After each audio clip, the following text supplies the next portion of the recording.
میرے رسول پاک سید عالم صلی اللہ علیہ وسلم نے فرمایا بنی اسرائیل کے 3 لوگ تھے، نیک آدمی تھے، سفر پہ جا رہے تھے تو بارش تیز آ گئی، صحیح بخاری کی حدیث ہے، تیز بارش آئی، ایک غار میں پناہ لی بارش سے بچنے کے لیے، اچانک طوفان آیا تو ایک پتھر لڑک کر غار کے منہ کے آگے گر گیا، اندھیرا چھا گیا، اندر اندھیرا، طوفان ہے، پریشانی ہے۔ میرے حبیب پاک علیہ السلام فرماتے جب اندھیرا دم گھٹنے لگا، اندھیرا ہونے لگا، پریشان ہونے لگے، ایک بولا، کہنے لگا اگر زندگی میں کوئی نیک کام کیا ہے تو اس کو یاد کر کے دعا مانگو، اللہ کرے ہم سے کوئی نیک کام ہو جائے۔ جو ہوتے ہیں اس میں بھی ریاکاری ہوتی ہے، اس میں بھی ملاوٹ ہوتی ہے، کوئی نیک کیا ہے تو دعا مانگ لو۔ ایک نے ہاتھ اٹھائے اور دعا کیسے مانگی؟ اللہ اکبر، عرض کرنے لگا اے اللہ تو جانتا ہے میں نے بکریاں رکھی ہیں، میں دودھ دھو کے بیچتا ہوں، میرے بیٹے بھی ہیں، بیٹیاں بھی ہیں، اولاد بھی ہے، اور میرے پاس لوگ دودھ خریدنے بھی آیا کرتے تھے، پر اللہ میرے بوڑھے ماں باپ ہیں، میں نے اپنی زندگی کا طریقہ بنایا ہے جب تک ابا جی دودھ نہیں پئیں گے کسی کو نہیں ملے گا، جب تک میری بوڑھی ماں کے لبوں سے دودھ نہیں لگے گا کسی کو نہیں ملے گا۔ اے اللہ وہ رات بھی تو جانتا ہوگا جب میں دیر سے آیا، دودھ دھویا تو ماں باپ سو چکے تھے، عرش کے مالک تو بھولا نہیں کرتا، تو بھولنے سے پاک ہے، میرے رب میں دودھ کا پیالہ لے کے ساری رات کھڑا رہا ماں باپ کے سرانے، نہ میں نے دودھ بیچا نہ میں نے بچوں کو دیا، آدھی رات کے بعد ان کی آنکھ کھلی، انہوں نے دودھ پیا، اے اللہ میری اماں بھی مجھ سے بڑی راضی ہوئی، میرا باپ بھی بڑا راضی ہوا، مالک اگر وہ عمل واقعی تجھے قبول ہے تو اس مصیبت سے نجات دے دے۔ میرے نبی پاک علیہ السلام فرماتے اس نے یہ وسیلہ دے کے دعا مانگی تو اللہ نے پتھر سرکا دیا، پہلے روشنی نہیں آ رہی تھی اب روشنی آنی شروع ہو گئی۔ پتہ چلا جو زندگی میں روشنی چاہتا ہے وہ ماں باپ کی نوکری کرے، جو زندگی میں روشنی چاہتا ہے وہ ماں باپ کی بلے شاہ تو آسمانی اڈدیاں پھڑنا ہے، اور جڑا گھر بیٹھا انہوں پھڑیا ہی نہیں، ان کی نوکری کرو روشنی ملے گی۔ دوسرا بولا، اس نے کہا اے اللہ تجھے پتہ ہے میں نے کئی لوگ مزدوری پہ رکھے ہوئے ہیں، ایک شخص مزدوری کرتا تھا تو کچھ کلو کچھ سیر چاول کچھ چاول اس کی مزدوری بنے، مثال دے کے سمجھاتا ہوں، 10,000 کے چاول اس کی مزدوری بن گئے، میں نے اس کو کہا مزدوری لے لے تو وہ ناراض ہو کے چلا گیا ناراض ہو کے، لیکن اے اللہ میں نے اس کا مال کھایا نہیں، میں نے مزدور کا حق رکھا نہیں، اے اللہ میں نے 10,000 علیحدہ کر دیا، وہ چاولوں کی قیمت میں نے علیحدہ کر دی، جب میں کاروبار کرتا تو میں نے اس کا پیسہ انویسٹ کر لیا، پھر اس پیسے سے میں کماتا رہا، ایک وقت آیا کہ زمانے بیت گئے، وہ 10,000 10 لاکھ یا جو سمجھ لیں 10 کروڑ ہو گیا، کئی گائیں کئی اونٹ کئی پلاٹ آ گئے، اے اللہ کئی زمانے کے بعد وہ مزدور لوٹا اور کہنے لگا صاحب میں غریب ہو گیا ہوں، تنگ دستی آ گئی ہے، بوڑھا ہو گیا ہوں، وہ میرے پیسے تو دے دیں۔ تم اے اللہ میں بے ایمان نہیں ہوا، ایک رتی برابر بھی میرے دل میں میل نہیں آئی، میں نے کہا یہ اتنی درجن گائیں تیری، یہ اونٹ تیرے، یہ پلاٹ تیرے، وہ کہنے لگا تو مجھ سے مذاق کرتا ہے، میرے تو تھوڑے سے چاول تھے، یوں سمجھ لے 10,000 کے اور اتنا کچھ، میں نے کہا وہ تیرے پیسے تو ناراض ہو کے چلا گیا، میں نے ڈھونڈا تو ملا نہیں، وہ تیرے پیسے میں نے انویسٹ کیے تو آج یہ سارا سرمایہ اسی کا ہے۔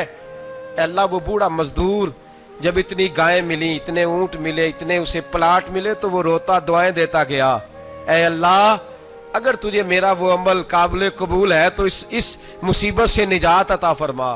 میرے نبی پاک سید عالم صلی اللہ علیہ وسلم فرماتے پتھر تھوڑا اور ہٹ گیا، اب تیسرا بولا عمل کا وسیلہ دے کے، او بھائی کوئی عمل بچا کے رکھ، کچھ کر لے، کچھ زندگی میں اکٹھا کر لے، کوئی تو ایسا عمل ہو جب قیامت آئے تو مصیبت سے بچ سکے، تو قبر میں مصیبت سے بچ سکے، تو دنیا میں مصیبت سے بچ سکے۔ میرے رسول پاک سید عالم صلی اللہ علیہ وسلم فرماتے تیسرا بولا، کہنے لگا اے اللہ تو جانتا ہے میں جوان، میں رانا، میں حسین، مجھے عورتیں دعوت دیتی تھی، اپنی طرف مائل کرتی تھیں، لیکن میں کسی پر نہ دیکھتا، بس ایک چچا کی بیٹی پہ میں عاشق ہو گیا، اس کے میں قریب جانے لگا، بلانے لگا، 100 دینار بھی اکٹھے کیے اس کو دینے کے لیے، ایک ایسا وقت آیا کہ وہ راضی بھی ہو گئی، اے اللہ تنہائی بھی آ گئی، یوں سمجھ لو کہ میں جوان بھی، حسین بھی، مالدار بھی، میں چاہوں تو ایک ایک دن میں 4 دفعہ میں بدکاری کر سکتا تھا۔ اے اللہ ساری خوبیاں تھیں، وہ بی بی میرے پاس آئی، کمرہ تنہائی، کوئی دیکھنے والا نہیں تھا۔ جب میں اس کے قریب جانے لگا تو وہ عورت کہنے لگی تو رب سے ڈر جا، رب سے ڈر جا، رب سے ڈر جا۔ اے اللہ طاقت بھی، جوانی بھی، حسن بھی، مال بھی، میں سب کچھ کر سکتا تھا پر تیری لیے۔ اور اگر مسلمان ہوگا تو کہے گا اے اللہ تیرے رسول کے لیے، اے اللہ مدینے والے چاند کی بات مان کے، اے اللہ آمینہ کے معصوم کی بات مان کے، اے اللہ جناب فاطمہ الزہرا کے ابا کی بات مان کے میں نے اپنے نفس کی خواہش کو کچلا، اور کچل کر کے میں نے وہ گناہ نہیں کیا، اس کو آزاد کر دیا۔ اگر وہ عمل تیری بارگاہ میں قبول ہے تو نجات دے دے۔ میرے نبی پاک فرماتے ہیں بس دعا ختم ہوئی تو اللہ نے پہاڑ دور پھینک دیا، اللہ نے نجات دے دی۔ اللہ کرے میری ملت کے جوان کو بھی یہ نیکی نصیب ہو جائے، اللہ کرے ماں باپ کی خدمت کرنے والے بن جائے، اللہ کرے ہم مزدوروں کا حق دینے والے بن جائیں، اللہ کرے ہم بے ایمانی دھوکے بازی کو چھوڑ دیں۔ اگر کوئی ایسا عمل ہوگا تو اللہ دنیا میں بھی نجات دے گا مشکلوں سے، قبر میں بھی اللہ نجات عطا فرمائے گا، قیامت میں بھی اللہ۔ عمل کا وسیلہ دینا رب کی بارگاہ میں جائز ہے، بولیے اللہ کے ناموں کا وسیلہ دینا جائز ہے۔ کوئی بھی عبادت اگر خلوص کے ساتھ کی جائے، میرے نبی پاک نے فرمایا فرض نماز پڑھ کے تو جو دعا بھی مانگے گا رب تیری قبول فرما لے گا۔ فرض نماز پڑھ کے جو دعا بھی مانگے گا اللہ تیری، اس کا مطلب ہے اعمال کی برکت سے اللہ دعائیں قبول کرتا ہے، اللہ دعائیں قبول۔ بس پھر وہی دعا کرتا ہوں اللہ ہمیں خلوص والے عمل کی توفیق عطا فرما۔ اچھا اگر یہ والا وسیلہ جائز ہے تو بتائیے نبی پاک کا وسیلہ جائز نہیں؟ عمل میں تو کوئی کوتاہی ہو سکتی ہے لیکن حضور کی وجاہت میں کوئی کوتاہی ہو سکتی، نبی پاک کی رحمت میں کوئی کمی ہو سکتی۔ ادھر سنو ایک پہلو ذرا گہرائی سے، ایک بات عقیدے کی اس کو یاد رکھنا، اللہ کو کوئی بندہ نا مجبور نہیں کر سکتا کہ ہم نے نبی پاک کو لا کے کھڑا کر دیا ہے تو اللہ مجبور نہیں ہو گیا، یہ سمجھ لیں۔ اللہ مجبور ہے، ایک مجبور ہوتا ہے ایک پیار ہوتا ہے، ان دونوں چیزوں میں اللہ کو اپنے رسول سے پیار ہے۔ نبی پاک فرماتے ہیں میں دعا کرنے گیا اے اللہ میری امت پہ قحط نہ آئے، اللہ نے فرمایا ابھی نہیں آئے گا۔ اے اللہ میری امت کے چہرے نہ بدلیں، گناہ کریں تو مسخ نہ ہو، ابھی نہیں بدلیں گے۔ حضور فرماتے ہیں میں نے ہاتھ اٹھایا کہ اللہ یہ آپس میں لڑے نہ، توجہ کرنا جملوں پہ، اے اللہ یہ آپس میں لڑے نہ۔ اللہ یہ بھی کہہ سکتا تھا ابھی یہ نہیں قبول کرنی دعا، اللہ بے نیاز ہے نا، چاہے قبول کرے اور چاہے، توجہ کرو غور کرو بات پہ، اللہ چاہے تو قبول کرے چاہے تو، اے اللہ میری امت لڑے نہ، تو یہ نہیں فرمایا حبیب قبول نہیں کرتا، کہ محبوب یہ دعا مجھ سے مانگ ہی نہ، اے حبیب تو دعا مانگ، تو مانگے میں قبول نہ کروں یہ ہو نہیں سکتا، اس طرح کر یہ دعا مجھ سے۔ نبی پاک نے منافقین کے لیے دعا کرنی چاہیے کہ اے اللہ اے مولا تو مہربانی فرما، اے اللہ کرم فرما منافقین کو بھی بخش دے۔ تو میرے رسول پاک علیہ السلام فرماتے ہیں رب کریم نے مجھے منع کیا، اے محبوب یہ والی دعا، یہ دعا ہی نہ مانگ، یہ دعا اللہ کو کوئی مجبور کر سکتا، لیکن اگر اللہ پیار کرے تو بھائی دنیا داری کا چودھری صاحب کا، مولوی صاحب کا، پیر صاحب کا ایک عام مشہور مقولہ ہے، فلاں بندہ آ گیا تھا اس کو میں انکار نہیں کر سکتا تھا، کیوں جی وہ بندوق لے کے آیا تھا، کر دینا تھا انکار۔ فلاں آدمی آ گیا تھا پھر میں اس کو انکار، اور فلاں بندے کو ساتھ لے آیا تھا اس کو انکار ہو سکتا، کیوں جی؟ دو باتیں ہوتی ہیں، یا پیار بڑا ہے یا عزت بڑی ہے، دو ہی باتیں ہیں، یا میں اس سے پیار بڑا کرتا ہوں یا میں اس کی۔ اللہ اپنے نبی سے پیار بھی بڑا کرتا ہے اور اپنے نبی کی عزت بھی بڑی فرماتا ہے، بس یہ سمجھ لیں بات۔ وسیلے کا معنی یہ ہے کہ اللہ اپنے نبی سے پیار کرتا ہے، اپنے محبوب کو اللہ بڑی عزت عطا فرماتا ہے۔ نبی پاک سید عالم صلی اللہ علیہ وسلم کے وسیلے کا یہ حال تھا کہ صحابہ ہر کام کے لیے دروازہ رسول پہ پہنچ جاتے تھے، پیاس لگی تو حضور کے پاس، بھوک لگی تو نبی پاک کے پاس، حضرت ابو ہریرہ کو حافظہ چاہیے تو نبی پاک کے پاس، کسی کو اولاد کی ضرورت ہے تو وہ رسول پاک کے پاس، کسی کو طاقت کی ضرورت ہے تو وہ بھی نبی پاک کے پاس، ہر آدمی جاتا تھا، انہیں پتا تھا دیتا خدا ہی ہے پر وسیلہ مصطفیٰ دیتا ہے صلی اللہ علیہ. اور حضور نے فرمایا انما انا قاسم، بخاری مسلم ہے، فرمایا میں تو بانٹنے والا ہوں، میں قاسم ہوں، میں قاسم ہوں، واللہ یؤتی، ہاں عطا کرنے والا اللہ ہے، میں قاسم ہوں اور دینے والا اللہ ہے. صحابہ ہمیشہ نبی پاک کے واسطے سے دعا مانگتے، انہیں پتا تھا اگر تیرے واسطے سے مانگوں تو کوئی دعا بے اثر نہ ٹھہرے. ترمذی شریف، ابن ماجہ، دیگر تمام کتب میں امام احمد نے اپنی مسند میں نقل کیا. حضرت عثمان ابن حنیف کہتے ہیں میں نبی پاک کے پاس بیٹھا تھا تو ایک نابینا صحابی آئے، عرض کرنے لگے یا رسول اللہ صلی اللہ علیہ وسلم میں نابینا ہوں، میرے لیے دعا کریں، اللہ مجھے آنکھیں عطا فرمائے، دعا کریں. اب حضور نے پتہ کیا کہا؟ نبی پاک نے فرمایا دو باتیں ہیں، یا تو صبر کر لے یا میں دعا کر دیتا ہوں. صبر کرے گا تو اللہ جنت دے گا، یا تو صبر کر لے یا میں.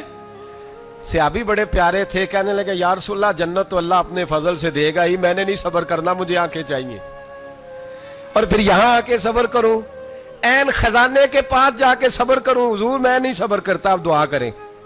نبی پاک نے دعا سکھائی، فرمایا 2 نفل پڑھ جا کے اور 2 نفل پڑھ کے میرے وسیلے سے دعا کر.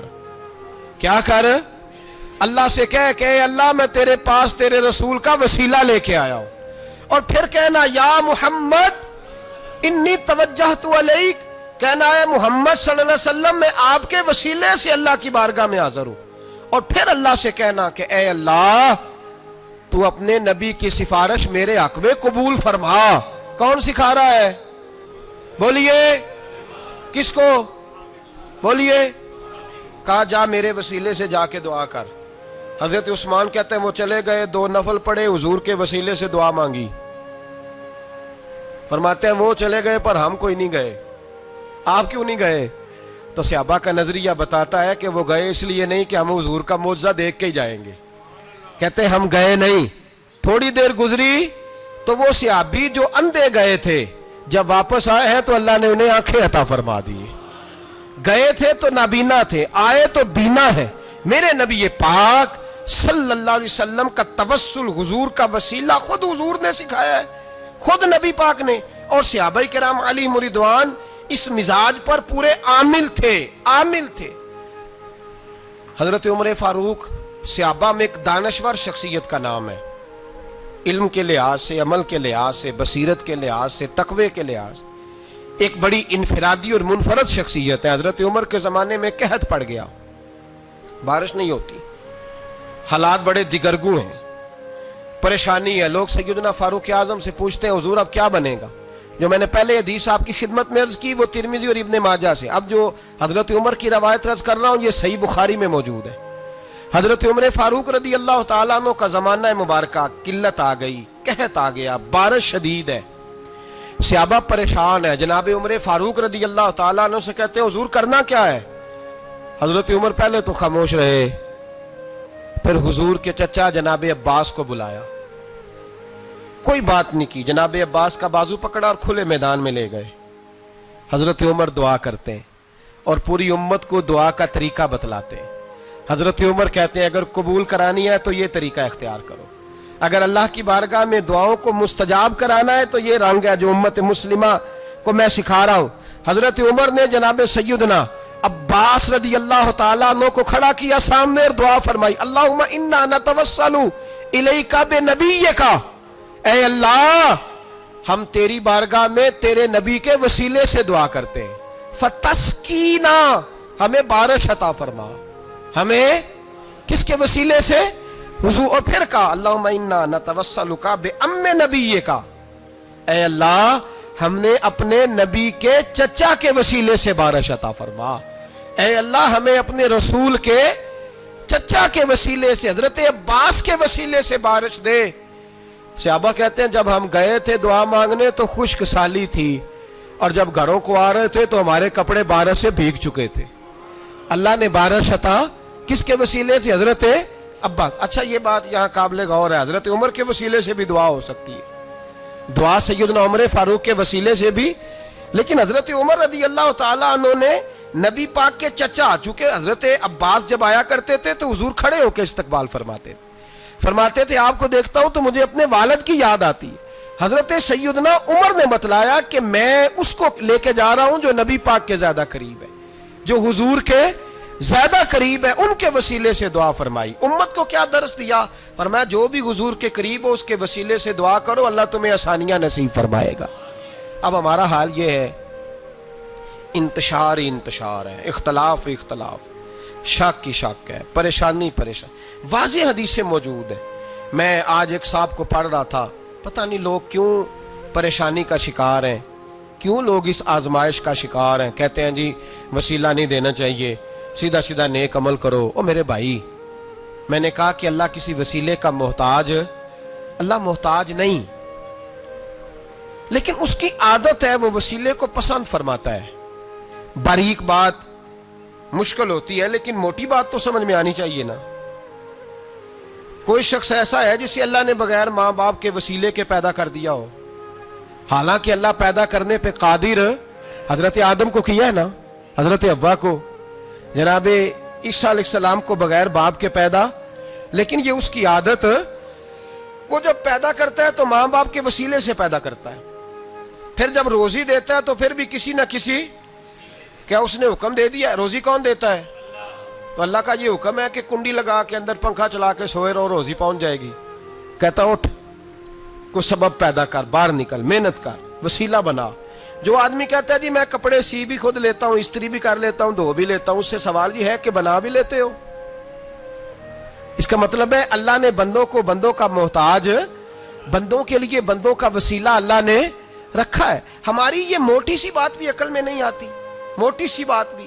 کہتا ہے جی نہیں ڈائریکٹ، او خدا کے بندے تھوڑا غور کر، دیتا اللہ ہی ہے اور دے گا بھی اللہ ہی. لیکن جو ذرائع، جو وسیلے، جو سبب اللہ نے ہمارے لیے مقرر کیے ہیں، ہم اس سبب کا انکار کر سکتے؟ شفا کون دیتا ہے؟ دوائی لینے کس کے پاس جاتے ہو؟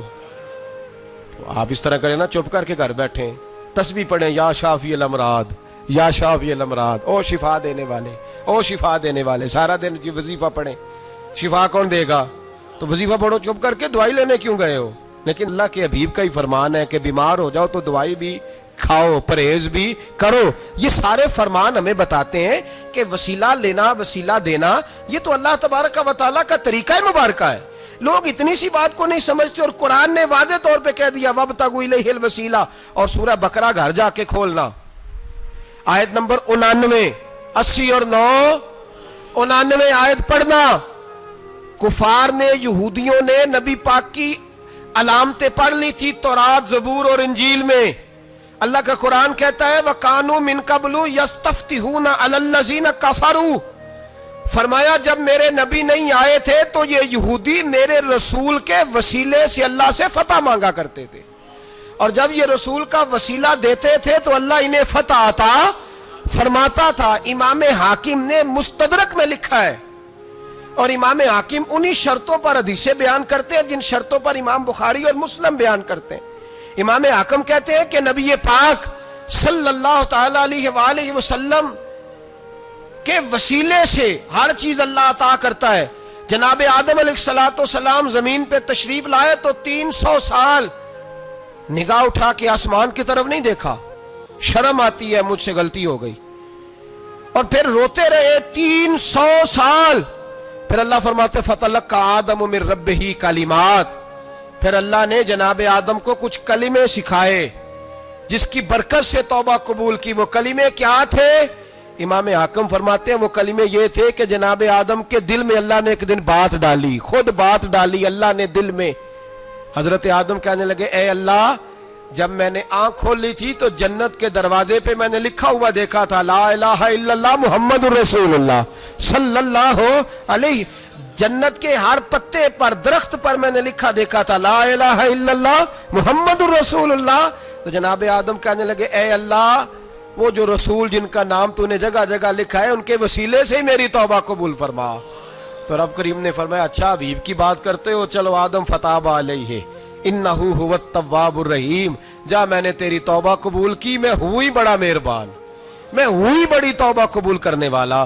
شیخ سعدی فرمایا کرتے تھے اگر تیرے باپ کی توبہ جناب آدم کی توبہ مصطفیٰ کے وسیلے سے قبول ہوتی ہے, تو کیوں انکاری ہو گیا ہے؟